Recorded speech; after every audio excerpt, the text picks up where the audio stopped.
अगर मनुष्य बन करके आपने सत्कर्म नहीं किया, भगवद आराधना नहीं की, केवल लौकिक कार्यों में ही मगन रहे, तो अगला जन्म हो सकता है सुअर कुत्ता का भी हो जाए, पशु पक्षी का भी हो जाए, भूत प्रेत, न जाने कितनी योनियों, 84 लाख योनियों में क्या क्या भगवान ने बनाया है। दुर्लभो मानुषो देहो, ये बड़ा दुर्लभ है मनुष्य शरीर, लेकिन क्षण भंगुरा, किसी भी क्षण मर सकते हो आप। ये ध्यान में रखने का विषय है। फांसी वाले को तो एक नियत समय है कि आपको कल 12 बजे फांसी दी जाएगी, लेकिन अपने को 12 मिनट का भी विश्वास नहीं है कि 12 मिनट में ही हमारा काम हो सकता है, हमारी आयु पूरी हो सकती है। दुर्लभो मानुषो देहो, देही नाम क्षण भंगुरा, पर यह है क्षण में नष्ट हो जाने वाली मनुष्य देही। इसमें एक कार्य है जो महान है, प्रायः सब लोग उससे विमुख रहते हैं। देखो, जितने भी कार्य किए जाते हैं वो सब सुख के लिए किए जाते हैं। हमारे अंदर एक मांग होती है कि हमें निरंतर अक्षुण्ण सुख मिले, जो कभी दुख का मुख न देखना पड़े। सब करते सुख के लिए है, लेकिन परिणाम दुख क्यों मिलता है? दुख कोई नहीं चाहता, ना चाहने पर भी दुख भोगना पड़ता है। ये दुख कहां से आ गया? हमारे कर्म परिणाम से। हम जो भगवान, शास्त्र, संत इनकी वाणी के अनुसार ना चल करके केवल मनमानी आचरण किए, वो मनमानी आचरण पाप कर्म बन गए, और वो पाप कर्म का परिणाम दुख होता है, पुण्य कर्म का परिणाम सुख होता है। हम करते हैं शास्त्र विरुद्ध आचरण, पाप कर्म, तो हमें सुख कहां से मिल सकता है? इसलिए मनुष्य देही में बहुत सावधान होकर हमको भगवद अर्थ कर्म करने चाहिए। भगवद अर्थ न शुभ ना शुभ। जो शुभ कर्म है पुण्य, वो सोने की जंजीर से बंधा हुआ व्यक्ति है, और जो अशुभ कर्म है वो पाप, वो लोहे की जंजीर से बंधा हुआ है। तो लोहे और सोने से बंधा हुआ तो है ही ना, मुक्त कहां हुआ? कर्म बंधन से मुक्त होने के लिए मानव देह मिला है। इसलिए सबको सावधान होकर के जो भी कर्म करे शास्त्र सम्मत करे, दूसरों का उपकार करने की भावना से करे, और वो कर्म भगवान को समर्पित कर दे। जो कर्म भगवान को समर्पित कर दिया जाता है वो मंगलमय हो जाता है। जैसे अग्नि में चंदन डालो या विष्ठा, अग्नि अपना स्वरूप प्रदान कर देती है। ऐसे ही संपूर्ण सृष्टि 3 गुणों से बनी हुई है, सतोगुण, रजोगुण, तमोगुण। ये तीनों मायामय गुण हैं, और इन्हीं गुणों के परिपाक से ही हमारे कर्म होते हैं। कभी हमारा मन बहुत शांत और अच्छा चिंतन करता है, कभी मन गलत भोगों का चिंतन करता है, कभी मन गुस्सा, आलस्य, प्रमाद, हिंसात्मक वृत्ति धारण करता है। तो ये 3 गुणों का प्रभाव है। सतोगुण शांत, रजोगुण भोग विलासिता, तमोगुण निद्रा, आलस्य, प्रमादोत्थम। निद्रा, आलस्य, प्रमाद आदि हिंसा की वृत्ति, द्वेष की वृत्ति, इन तीनों गुणों को जो परास्त कर दे, वो मानव देह लेने का लाभ प्राप्त कर लिया। पर प्रायः हमारी बुद्धि इधर आती ही नहीं अध्यात्म की तरफ। हमारी बुद्धि में एक बात रहती है कि मैं पढ़ लिख करके पदाधिकारी बन गया, या जो भी सर्विस कर रहा हूं तो अपनी मेहनत से कमा खा रहा हूं, इसमें भगवान की क्या जरूरत है? जब मैं अपनी मेहनत से कमा रहा हूं तो इसमें भगवान के भजन की या प्रार्थना की, आराधना की जरूरत क्या है? बस यही समाधान करना है कि हम यहां आए हुए हैं, ये हमारा घर नहीं है। ना पहले हम मनुष्य थे, ना आगे मनुष्य बनेंगे। ये बीच में मनुष्य देह मिली है। पत्नी, पुत्र, परिवार, ये सब श्री भगवान ने दिया है। और सही पूछो तो श्री भगवान ही इस रूप में आए हैं। जो पत्नी का शरीर है, जो पुत्र का शरीर है, वो धारण की हुई श्री भगवान विराजमान है। पर हम अज्ञान की धारा में भगवान को ना पहचानते हुए माया में संबंध स्वीकार करके आसक्त हो जाते हैं। मेरी पत्नी है, मेरा पुत्र है, मेरा घर है, मेरा मकान, और इसी आसक्ति के पोषण में पूरा जीवन निकल जाता है। अंतिम परिणाम में हाथ कुछ नहीं लगता। शरीर छूटने का जब समय आए तो आपने 50 वर्ष में जितनी धन संपत्ति कमाई है, उस संपत्ति को देकर अगर 1 सेकंड भी समय और बढ़ाना चाहे तो नहीं बढ़ेगा। इतना कीमती 50 वर्ष आपने भोगों में रत होकर के, नाना प्रकार की क्रियाएं करके, नाना प्रकार की संपत्ति एकत्रित की, लेकिन जब यहां से जाओगे तो कुछ नहीं जाएगा आपके साथ। तो कितना बड़ा घाटा हुआ। हम ऐसे मृत्यु लोक में आए कि यहाँ चाहे जितना बढ़िया मकान बना लो, चाहे जितनी महंगी गाड़ी खरीद लो, चाहे जितना बड़ा पद प्रतिष्ठा यश कीर्ति, लेकिन जहां शरीर छूटा तो सब धूल धूल शरीर, कुछ भी आपके साथ नहीं जाएगा। अगर आपने नाम जप किया है, भगवान की आराधना की है, तो फिर आपकी उन्नति को कोई नहीं रोक सकता। फिर शरीर छूटना एक ट्रांसफर जैसा होता है, जैसे सरकारी आदमी को एक जगह से हटाया गया, दूसरी जगह पहुंचा दिया गया, लेकिन उसकी सेवा में कोई कमी नहीं होती, वही गाड़ी बंगला वही व्यवस्था उसकी होती है। ऐसे हम जब भगवान का भजन करते हैं और भगवत प्राप्त नहीं हुए तो हमें उत्तम मनुष्य शरीर मिलेगा, विवेकवान मिलेगा। हम फिर आगे आकर के भारत में कोई न कोई सेवा ऐसी मिलेगी जिससे परोपकार बन जाएगा, और पूर्व भजन की वृत्ति होने के कारण इस जन्म में इतना भजन बनेगा कि फिर हम आवागमन से मुक्त हो जाएंगे, भगवान को प्राप्त कर लेंगे। यही मानव देह की सार्थकता है। अगर हम भूल कर गए, भगवान का नाम नहीं जप किए, हमें तो आश्चर्य होता है जब हम किसी से पूछते हैं आप भगवान का नाम जप करते हैं, और जब उत्तर मिलता है नहीं, तो लगता है कितना हम असावधान हैं। किसी भी समय हमारा सब कुछ छूट सकता है, और जो हमारा पाथेय है, पाथेय माने रास्ते का खर्चा, जैसे हमको विदेश जाना हो, वहां हमारा कोई परिचय ना हो, हमारे पास पास ना हो, हमारे पास पैसा ना हो, और हमको इस देश से निकाल ही दिया जाएगा, फिर बोलो कैसी हमारी स्थिति होगी। ऐसे ही मृत्यु लोक में आप एक निश्चित समय के लिए आए हो, 80 वर्ष, 100 वर्ष, 120 वर्ष, हद है बस, इसके आगे नहीं। आपको जाना ही पड़ेगा, और यह सत्य है कि एक सुई भी यहां से नहीं ले जा सकते, और यह सत्य है कि भगवान का नाम ही आपको यहां से जाने के बाद सुख प्रदान करेगा। यहां तो सुख प्रदान करेगा ही, यहां के जाने के बाद। अब जैसे आपको पता है कि हमने लाखों करोड़ों भगवान के नाम जप किए हैं, वो नाम आपको यमपुरी नहीं जाने देगा। वो आपको अगर भगवत प्राप्ति नहीं हुई तो दिव्य लोक, देवलोक है, शतलोक, तपलोक, महालोक, जनलोक, स्वर्गलोक, इन लोकों में हमको भेजा जाएगा, और दिव्य सुख सुविधाएं भोगकर पुनः मृत्यु लोक में बहुत उत्तम मनुष्य शरीर मिलेगा। इसलिए चूक मत करो। जैसे बने वैसे, जो भगवान का नाम आपको प्रिय हो, राम कृष्ण हरि राधा, जो नाम प्रिय हो उसको अधिक से अधिक जपो, क्योंकि मनुष्य जीवन की यही संपत्ति है। जिसने नाम जप नहीं किया सो परत्र दुख पावई, सिर धुनि धुनि पछताए, काल ही कर्म ईश्वर मिथ्या दोष लगाए। एकांतिक में एक बड़े धनी मानी पुरुष आए हुए थे। उन्होंने कहा मुझे कोई प्रश्न नहीं करना, लेकिन एक भय है मुझे कि मेरे पास बहुत ऐश्वर्य है, मैंने जीवन में जो चाहा भगवान ने दिया, लेकिन अब मुझे डर लग रहा है कि मेरी मृत्यु हो जाएगी तो मेरा सब कुछ छूट जाएगा। इस डर से कैसे बचे? मेरी प्रिय पत्नी छूट जाएगी, प्रिय पुत्र छूट जाएगा, मकान छूट जाएगा, पद छूट जाएगा। हमने भारतीय कई इनाम प्राप्त किए हैं, वो सरकारी ऑफिसर थे। बोले मुझे बहुत भय लगता है, रात दिन अब भय लगने लगा, क्योंकि मैं वृद्ध हूं, तो मेरी अब आगे की जो गति है वो मृत्यु है। मुझे मृत्यु से डर लग रहा है, मृत्यु से इसलिए कि सब कुछ छूट जाएगा। इसका आपके पास कोई उत्तर है? तो हम कहा जीवन भर इसी उत्तर को ढूंढते हुए रहे हैं। बाबा जी बचपन से बने 13 वर्ष की अवस्था से इसी उत्तर को खोजते रहे कि अपना कोई जब नहीं है तो अपना है कौन? तो इसका पता चला श्री भगवान, और श्री भगवान की जो शरण में हो गया वो निर्भय, निश्चिंत, निशोक, निर्विकार, ये स्थिति आती है। कोई भय नहीं, कैसी भी परिस्थिति हो, भगवान के भक्त के हृदय में कभी भय नहीं होता।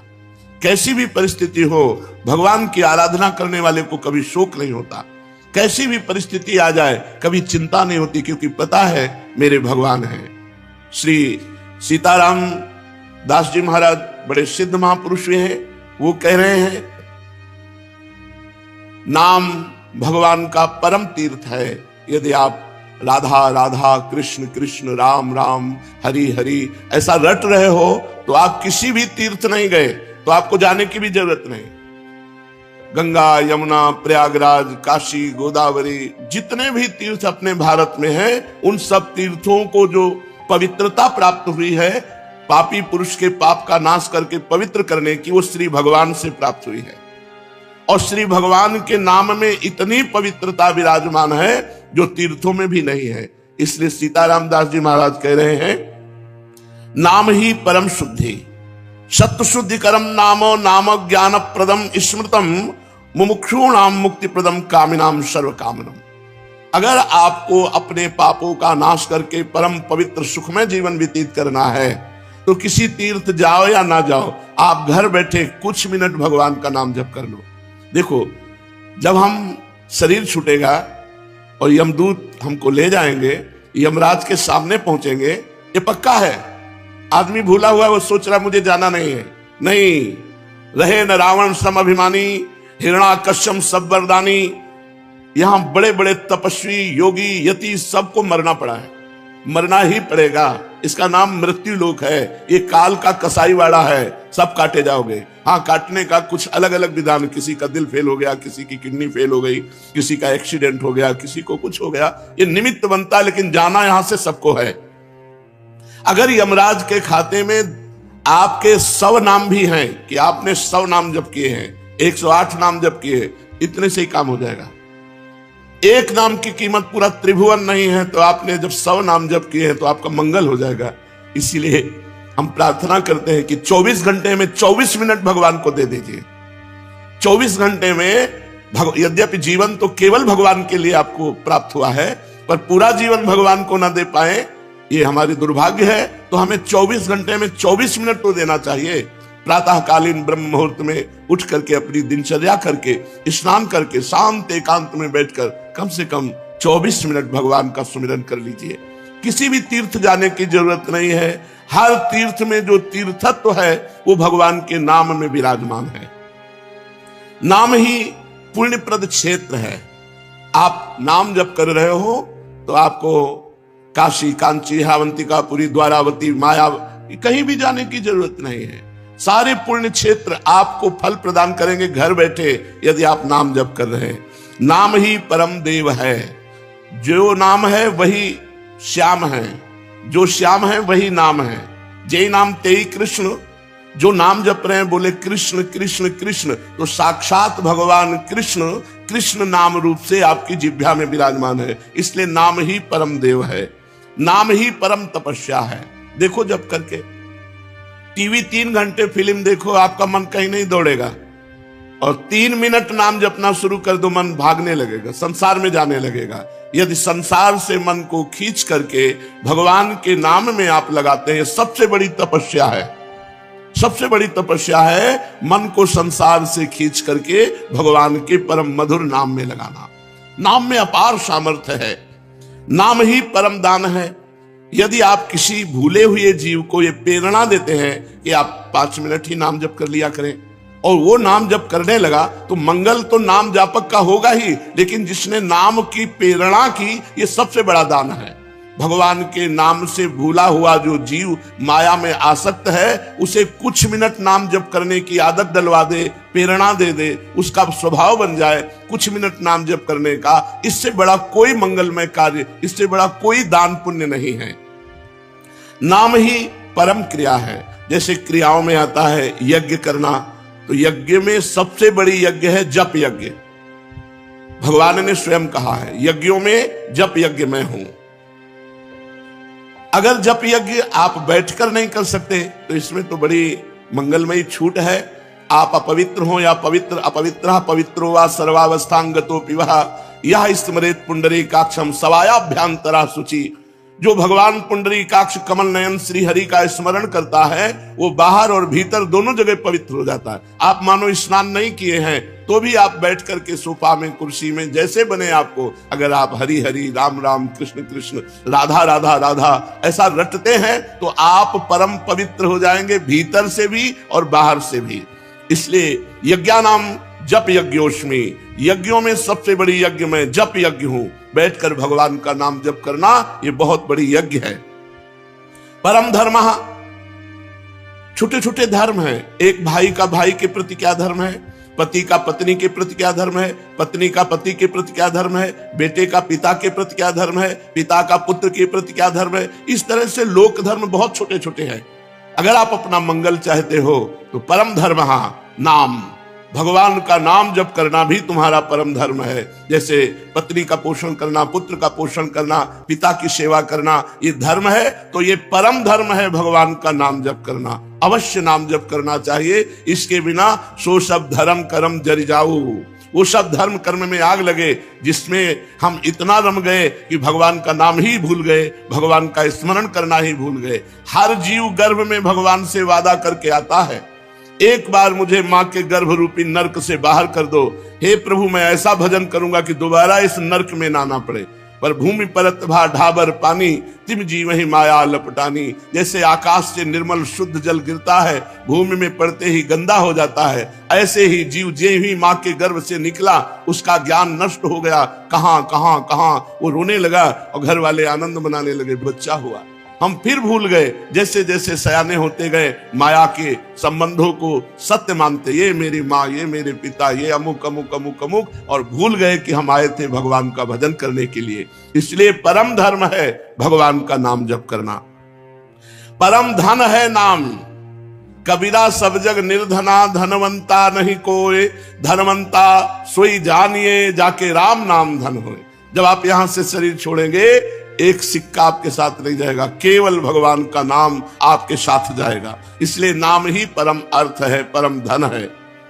नाम ही भक्त का सुहृद है।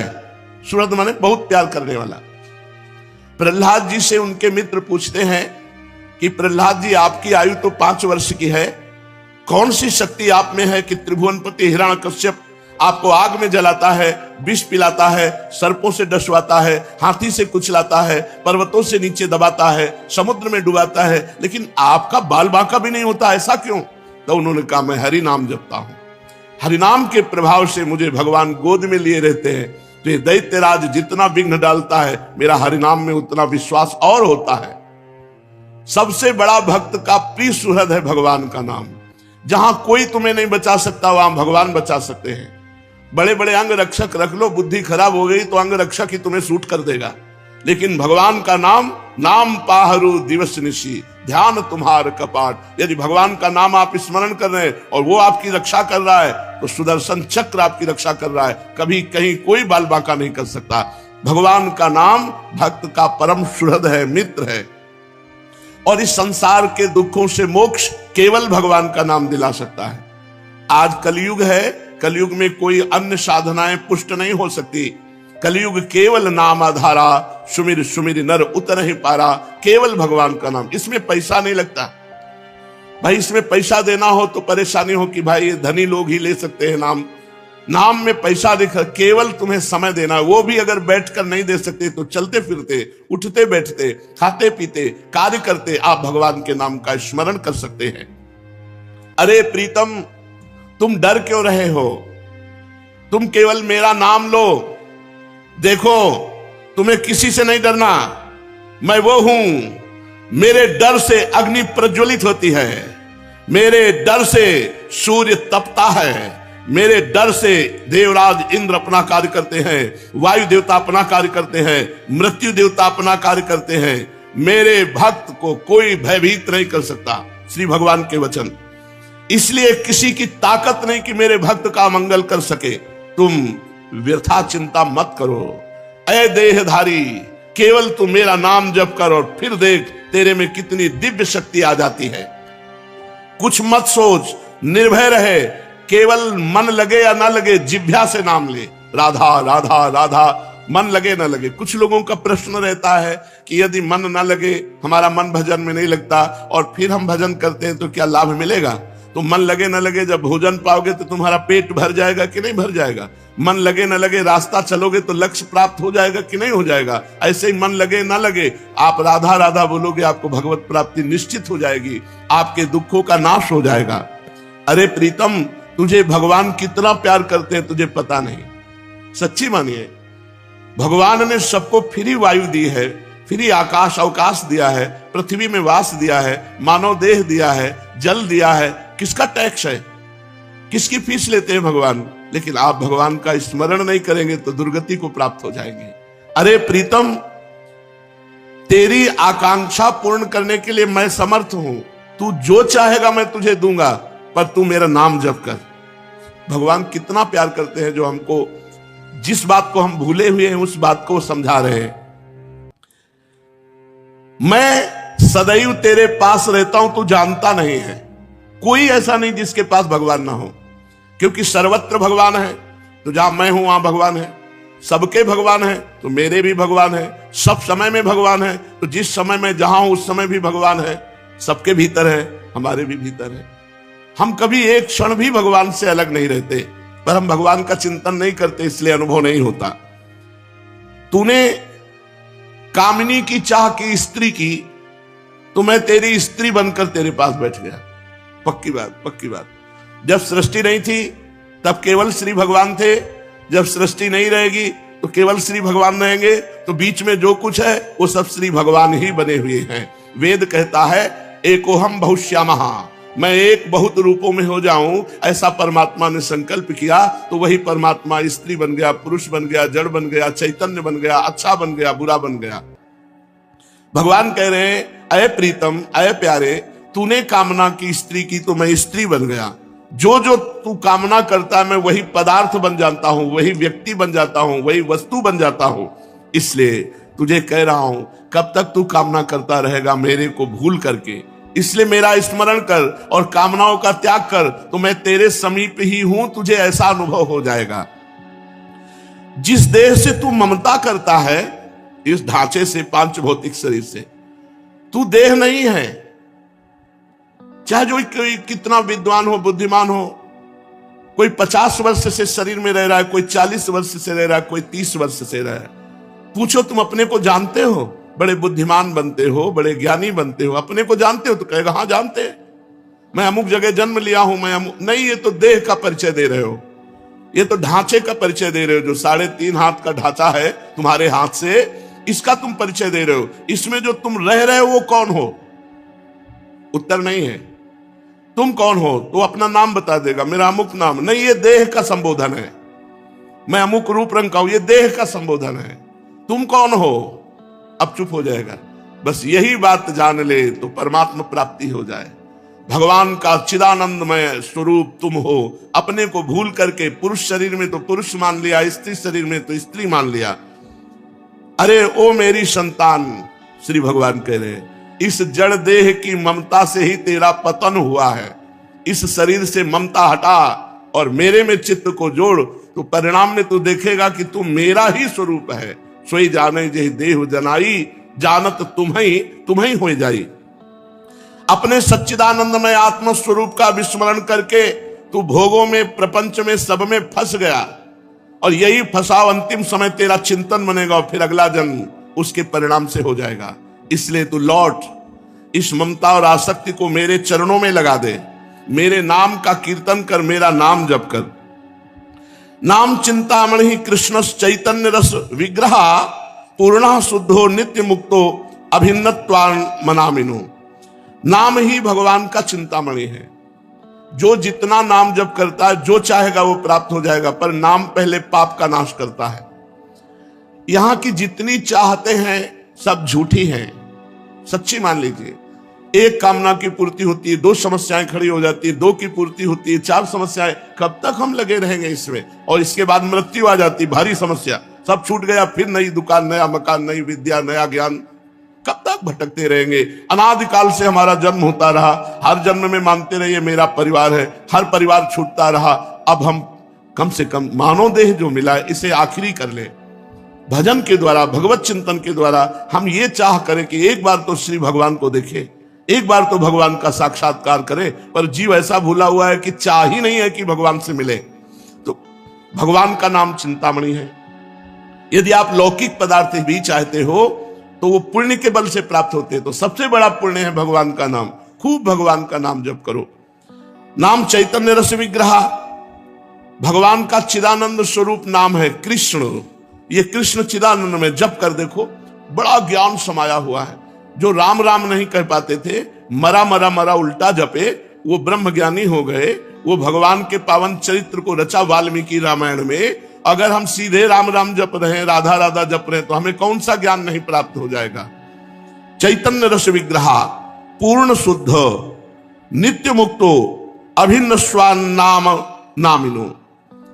नामी और नाम अभेद है, भगवान और भगवान का नाम अभेद है। अगर हम नाम जप कर रहे हैं तो मानो भगवान कृष्ण ही कृष्ण नाम के रूप से हमारी जिह्वा में, मानो राधा किशोरी ही राधा नाम से हमारी जिह्वा में विराजमान है। अये शरीरधारी, तू केवल नाम ले, किसी रोग में इतनी बड़ी सामर्थ्य नहीं कि तुझे परास्त कर सके। सच्ची कहता हूं, अगर भगवान नाम का आश्रय ना हो तो दुर्गति हो जाए।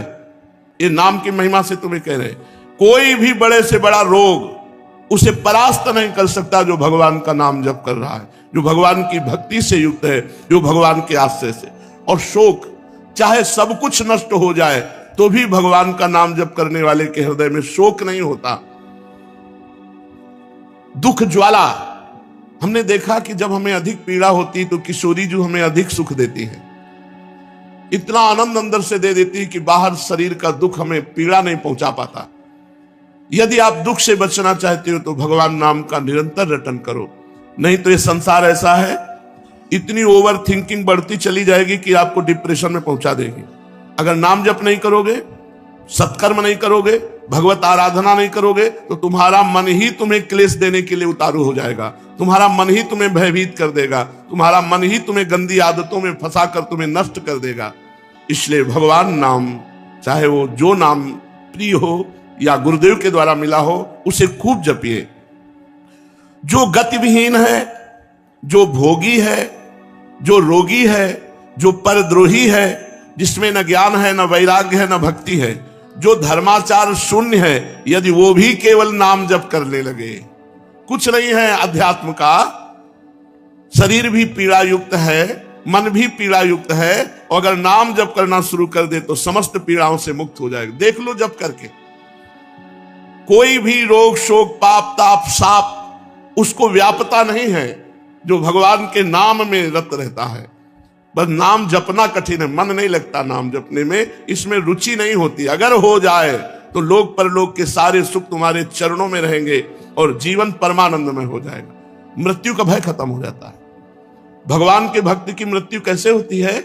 जैसे विशाल गजराज हाथी के गले से फूलों की माला टूट जाए, उसे पता भी न चले, ऐसे भगवान के भक्त की मृत्यु होती। नहीं तो जन्मत मरत दुसा दुख होई, बड़ा भयानक दुख होता है मृत्यु के समय, और मृत्यु आने के पहले न जाने कितने दुख पीड़ा पहुंचाते हैं। इसलिए सबसे प्रार्थना है, जितना बन सके अधिक से अधिक भगवान का मंगलमय नाम जप करो। अरे वो प्रीतम, मेरा नाम बड़ा मीठा है, बस तुम निरंतर लो। नाम मीठा है, हमें मीठा नहीं लगता। तो जैसे पित्त बढ़ जाए तो मिश्री मीठी होती है, पर मुंह में डालो तो कड़वी लगेगी क्योंकि पित्त बढ़ रहा है, और उसी मिश्री को रोज नियम से खाओ तो पित्त का शमन हो जाएगा और मिश्री मीठी लगने लगेगी। ऐसे ही हमें अविद्या रोग लग गया है, हमारा अज्ञान बढ़ गया है, भोग वासना बढ़ गई है। तो हमें राधा नाम सुधा रसम दसी तुम, जो राधा नाम अमृत है, अच्छा नहीं लगता, लेकिन भगवान नाम एकांत शांत बैठकर जप करने में नहीं लगेगा। अगर आप जपने लगो तो अविद्या का नाश हो जाएगा। जैसे मिश्री नियम से पाओ तो पित्त का समन होकर मीठी लगने लगेगी, ऐसे ही भगवान नाम मीठा लगने लगेगा। जिसको भगवान नाम मीठा लगने लगा, मानो भवरोग नष्ट हो चुका है। अब प्रेम उसके हृदय में जागृत होगा और वो सतरति सतरति सा लोकांत तारयति, वो स्वयं तर जाएगा, स्वयं तर जाएगा, लोगों को तार देगा। भगवान का भजन करने वाले में अपार सामर्थ्य होती है। तुकाराम जी महाराज इसी शरीर से विमान आया, भगवान के विमान में बैठकर भगवत धाम को गए। ये नाम का प्रताप। वो इतने नाम प्रेमी थे, हर समय नाम जप करते थे, विठ्ठल विठ्ठल विठ्ठल। महाराष्ट्र में भगवान विठ्ठल रूप से विराजमान है। वो जहां चरण रख देते वहां की भूमि बोलती विठ्ठल विठ्ठल विठ्ठल। ऐसा उनका निरंतर नाम जप का प्रभाव था, और बड़े चमत्कार नाम जप से। वीर शिवाजी महाराज दर्शन करने के लिए तुकाराम जी के पास गए, तो संत दर्शन की एक मर्यादा है कि आप अपने वैभव को ना दिखाएं, वहां दैन्य भाव से जाएं। तो राजा होते हुए भी शिवाजी ना सिर पर पाग, न चरणों में पादुका, हाथ जोड़कर सादी पोशाक पहनकर, और 2 अंगरक्षक वो भी गेट में छोड़ दिए, अकेले जाकर तुकाराम जी के चरणों में प्रणाम किया। तुकाराम जी केशव विठ्ठल विठ्ठल विठ्ठल, माधव विठ्ठल विठ्ठल विठ्ठल, वो कीर्तन में मगन थे। इतने में मुगल सैनिकों को पता चला कि शिवाजी बिना सैनिकों के तुकाराम जी के पास गए हैं। उन्होंने सोचा बहुत अच्छा अवसर इनको बंदी बना लेने का। गुप्तचर लगे हुए थे, तुरंत सूचना मिली तो जो अंगरक्षक गेट में खड़े थे वो अंदर गए और कान में लगकर शिवाजी से कहा कि मुगलों को पता चल गया है कि आप यहाँ आ गए हैं, तुरंत यहाँ से हट जाइए, नहीं तो आपको बंदी बना लेंगे। शिवाजी ने कहा बाहर जाओ। तुकाराम जी की तरफ देखा, उनका विठ्ठल विठ्ठल विठ्ठल, बैठे रहो और वो भगवान नाम कीर्तन कर रहे हैं। देखो नाम कीर्तन का अमोघ प्रभाव। मुगल सेना आई पूरी, अंगरक्षक तो गुप्त रूप से हो गए, वो मंदिर में गए, केवल तुकाराम जी ही दिखाई दिए, वहां शिवाजी दिखाई ही नहीं दिए। मुगलों की आंखों में शिवाजी दिखाई नहीं दिए, सामने बैठे रहे, हिले नहीं, निर्भय होकर के। पूरे मंदिर में ढूंढा, जब नहीं मिले तो उनका गलत सूचना मिली और वो वापस चले गए। और वो वैसे ही कीर्तन में बैठे रहे, तुकाराम जी कीर्तन कर रहे, सामने शिवाजी, लेकिन कोई मुगल शिवाजी को नहीं देख पा रहे, मुगल सैनिक। ये भगवान नाम का अद्भुत चमत्कार। जो भगवान नाम का जप करते हैं उनमें अपार सामर्थ्य होती है। एक बार कबीरदास जी को जो मुगल सम्राट था उसने बंदी बना लिया। उनकी मां को कुछ विद्वान जनों ने कि तुम्हारा लड़का देखो राम राम कहता है, उचित होगा कि वो अपने धर्म का नाम उच्चारण करे, इसलिए तुम बादशाह से यदि कह दो तो वो तुम्हारे धर्म की बात मानेगा। वो बूढ़ी माँ, उनको समझ में आया कि ठीक बात कह रहे हो। बादशाह से विद्वानों ने निंदा करके कबीरदास जी के लिए विपरीत भावना भर दी, बंदी बना लिए गए कबीरदास जी। तो इनसे कहा कि तुम इस नाम को छोड़ो। उन्होंने कहा नहीं, जो लगन लग गई अब वो छूटने वाली नहीं, तो उनका ऐसे हाथी से रौंदा दो। तो कबीरदास जी के दोनों हाथ ऐसे जमीन पे रखकर बांध दिए गए, खूंटे में ऐसे ऐसे गाड़कर रस्सी से ऐसे बांध के, और सामने से मतवाला हाथी दौड़ाया गया। तो हाथी जे ही आता तो बस जब 4 कदम दूर रह जाता तो बड़ी जोर से चिघार कर वापस लौट जाता। बादशाह ने कहा क्यों हाथी रौंदता क्यों नहीं? महावत से कहा। महावत ने कहा कबीरदास की जगह में एक बबर शेर दिखाई देता है, इसलिए हाथी वापस आ जाता है। बादशाह ने कहा तुम झूठी बात कहते हो, मैं स्वयं चढ़कर देखूंगा। और जब हाथी पर सवार हुए और जे ही उनको रौंदने के लिए आगे बढ़ाया तो देखा बबर शेर, तो वापस आती भगवान नरसिंह स्वयं वहां प्रकट हो गए अपने नाम जापक की रक्षा के लिए। फिर दूसरी चाल चली, कबीरदास जी को जैसे प्रहलाद जी को होली में दहन किया, ऐसे कबीरदास जी को जलाने का प्रयास किया। पूरा लकड़ियों का ढेर लगा दिया, बीच में कबीरदास जी को विराजमान कर दिया और आग लगा दी। राम राम राम राम राम, एक भी रोमा नहीं झुलसा, पूरी लकड़ियां भस्म हो गई कबीरदास जी की। ये कथा हमको पुष्टता प्रदान करती है कि हमें किसी भी दुख में, किसी भी संकट में, कोई भी माया के काम क्रोध लोभ फंसा ना सके, हम भगवान का नाम जप करें। नाम में अपार सामर्थ्य है। ओ प्रीतम, तेरे सब दुख दूर करने के लिए मेरा नाम समर्थ है। तू नाम ले, केवल चिंता मत कर, मैं तेरे भीतर बाहर सब कुछ देख लूंगा। भगवान कहते हैं भीतर तुम्हारे विकारों को मैं देख लूंगा और बाहर तुम्हारे विरोधियों को देख लूंगा, तुम केवल मेरा नाम जप करो। कितने कृपालु भगवान हैं। जो संपत्ति शिव रावण ही, दीन दिए दशमाथ, सोई संपदा विभूषण ही, सकुच दीन रघुनाथ। मस्तक काट काट करके भगवान शंकर को प्रसन्न करके लंका प्राप्त की थी रावण ने। भगवान की शरण में गए तो जाते ही समुद्र का जल लेकर भगवान ने अभिषिक्त कर दिया और लंकेश कहकर विभूषण को संबोधन किया। जो संपदा इतनी बड़ी तपस्या की रावण ने अपने सिर काट के भगवान शिव को दिए, वो सकुच करके रघुनाथ जी ने विभीषण को दी। ऐसा कृपालु भगवान का स्वभाव है। कह रहे तेरे भीतर बाहर मैं सुख प्रदान करूंगा, तेरे भीतरी शत्रुओं को, बाहरी शत्रुओं को मैं देख लूंगा। जब भगवान कह रहे हैं तो अपने को क्या परेशानी? अपने को तो केवल नाम जप करना है और अपने कर्तव्य कर्म को करना है। आप जो भी कर्तव्य कर्म करते हैं वो भगवान की पूजा हो जाएगी यदि नाम जप करते हुए करें, भगवान का स्मरण करते हुए करें। देख, तू बीच बीच में मेरे को देखकर पुलकित हो जाएगा। जब नाम जापक खूब नाम जप करता है तो उसे भगवान के दर्शन होने लगते। वो जिधर देखता है उसे भगवान श्याम सुंदर मुस्कुराते हुए नजर आते। ये कथा नहीं है, ये जीवन है। आप अपने जीवन को भगवान को समर्पित कीजिए और नाम जप कीजिए, देखिए आपको भगवान का दर्शन होता है कि नहीं। भगवान यही है, भगवान सब में है, भगवान सब रूपों में है, भगवान सब समय में है। बस केवल आप नाम जप कीजिए, फिर आप देख लेंगे। मेरे सरस स्पर्श से अनुक्षण तू पुलकित रहेगा। तेरी आंखें जगत को नहीं देख पाएंगी, मेरे को देखेंगी।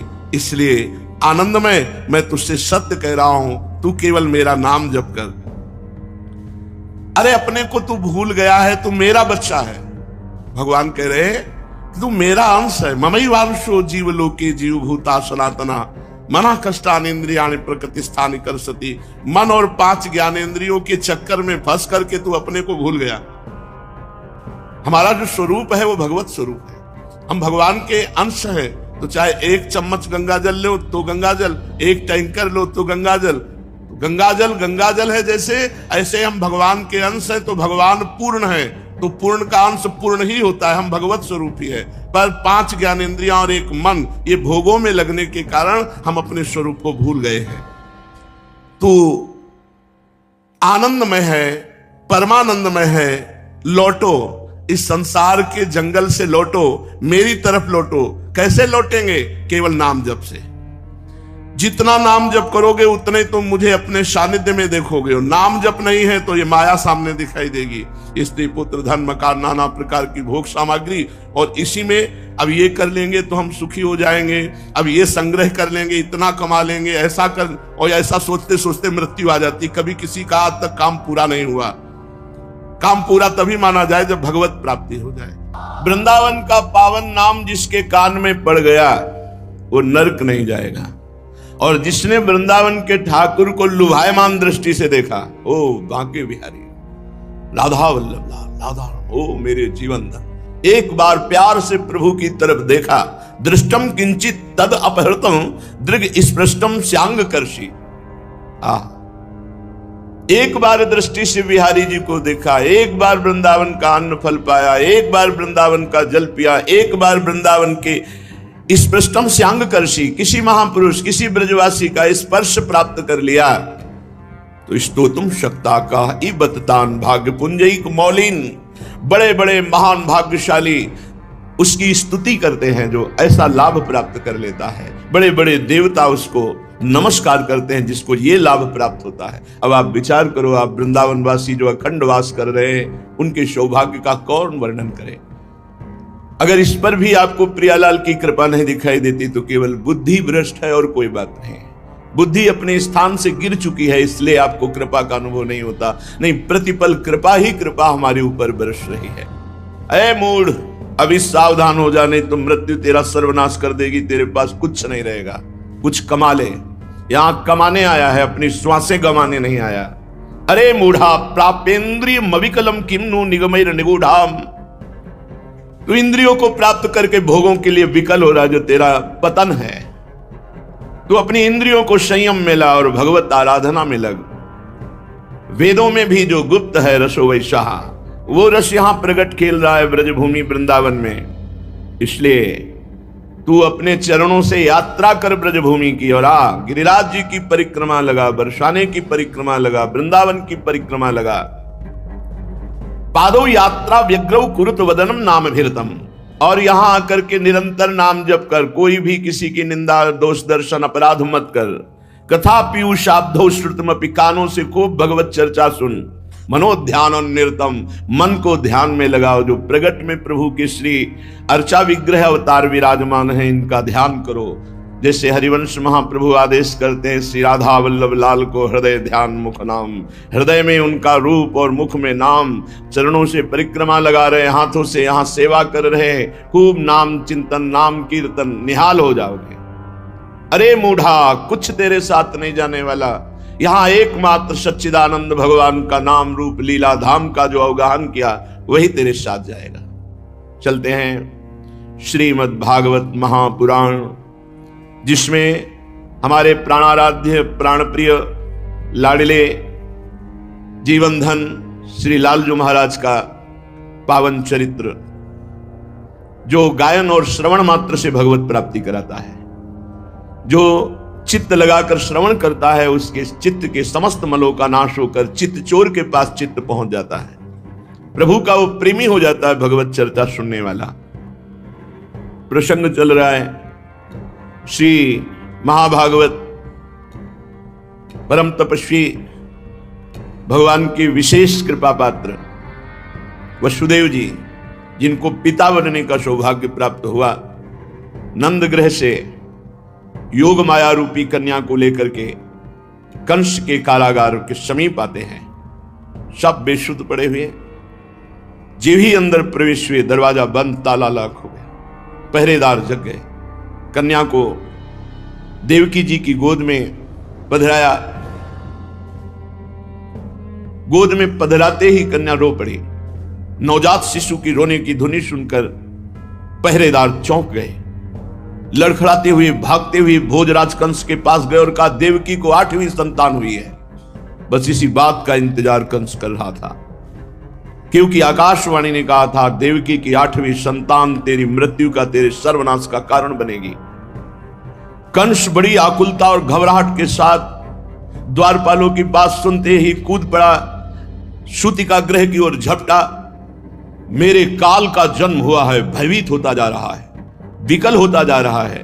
बाल बिखर गए, कई बार लड़खड़ा कर रास्ते में गिरा। बंदी गृह में पहुंचने पर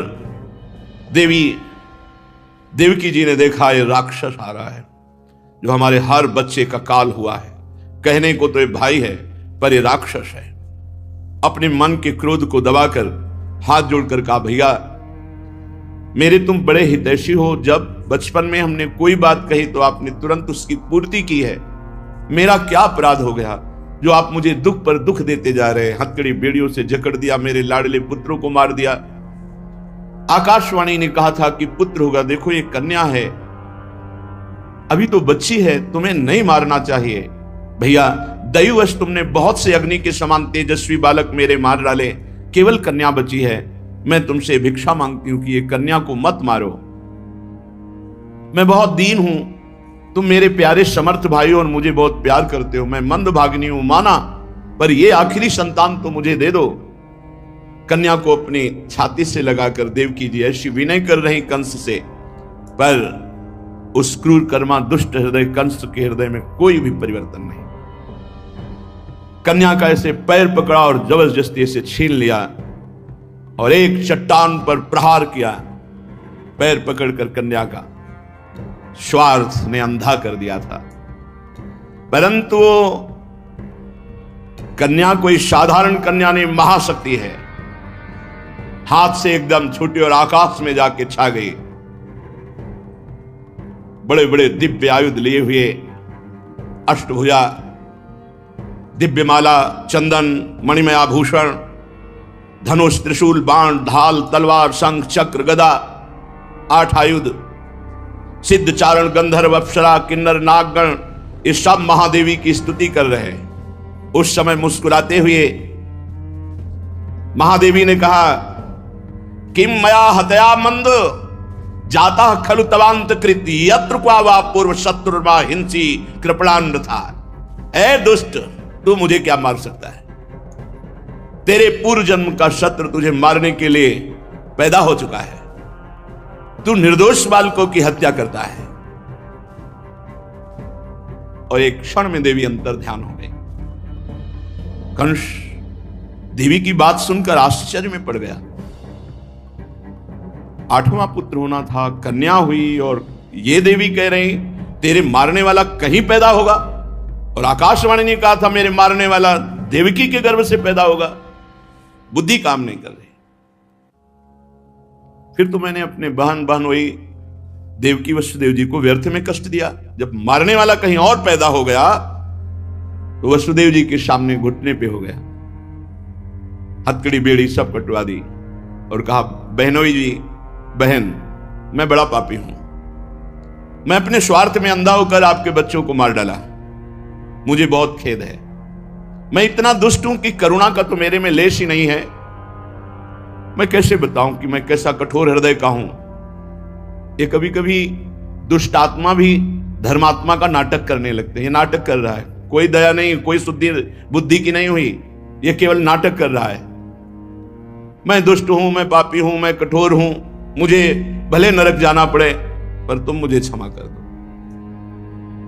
पर मुझे यह समझ में नहीं आता कि विधाता कैसे झूठ बोलता है। आकाशवाणी ने कहा था देवकी की गर्भ में पैदा होगा मेरे मारने वाला, वो तो पैदा हो गया, गोकुल पहुंच गया। मुझे विश्वास नहीं हो रहा कि सत्य है क्या। तुम दोनों महात्मा हो, मुझे क्षमा करो, तुम्हें मैंने पुत्र शोक दिया, ऐसा मानो कि तुम्हारे ही कर्म का फल था। बड़ा ज्ञान बघार रहा है। कौन कहू कि सुख दुख कर दाता, निज कृत कर्म भोग सुन भ्राता। तुम्हारे ही कर्मों का फल था जो तुम्हारे पुत्रों को मारने के लिए मुझे निमित्त बनाया गया। देखो वसुदेव जी, मिट्टी के बने हुए पदार्थ जो बनते हैं वो बिगड़ते भी हैं। हाँ, शरीर बनता बिगड़ता है और जीवात्मा तो अजर अमर है। कितना सुंदर ज्ञान बघा रहा है कंस। ऐसे ज्यादातर ज्ञान सबके है, पर उसका प्रयोग वसुदेव जी, जो लोग तत्व ज्ञानी नहीं है ना, वो शरीर को आत्मा मान बैठते हैं और शरीर के सुख दुख को अपना सुख दुख मान लेते हैं। शरीर का आना जाना जन्म मृत्यु अपना मान लेते हैं। जो तत्व ज्ञानी नहीं, ये तत्व ज्ञानी है।